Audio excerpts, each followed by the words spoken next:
Pourquoi le saint prophète sallam, qui était, on dit, le plus grand des prophètes, qui est venu en tant que rahmatul lil alamin, c'est-à-dire une miséricorde pour l'humanité, pourquoi est-ce que lui, il a fait des guerres? C'est quand même assez bizarre. Quelqu'un peut commencer? Alors, bismillahirrahmanirrahim.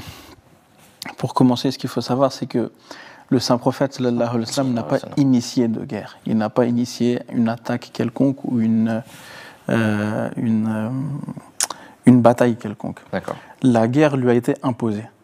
Quand on voit la vie du saint prophète sallallahu alayhi wa sallam, à travers son histoire, on voit qu'il a énormément souffert, autant à Médine que la Mecque.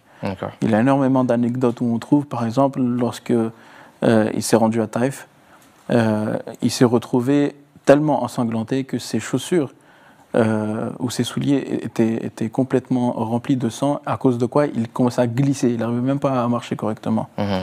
Et c'est une anecdote très connue, hein, que beaucoup de gens connaissent, où il y a un ange qui est apparu et qui lui a dit « Ô Mohammed, sallallahu alayhi wa sallam, si tu m'ordonnes, les deux montagnes qui sont devant moi, je les fais s'abattre sur ce peuple-là. » Et la réponse du saint prophète sallallahu alayhi wa sallam a été de « Non, je ne souhaite pas, je ne suis pas venu pour abattre un ennemi ou faire du mal physiquement à quiconque, mais peut-être que parmi ces gens-là qui ont mécru en moi aujourd'hui, peut-être que parmi leurs descendants, eh ben, il y aura des gens qui vont accepter l'islam. » Alors que si on voit une personne vindicative, ce serait le moment idéal pour dire bah, c'est exactement ce qu'on va faire. Et ça n'a pas été le cas. Aussi, quand on voit dans toutes les guerres, surtout au début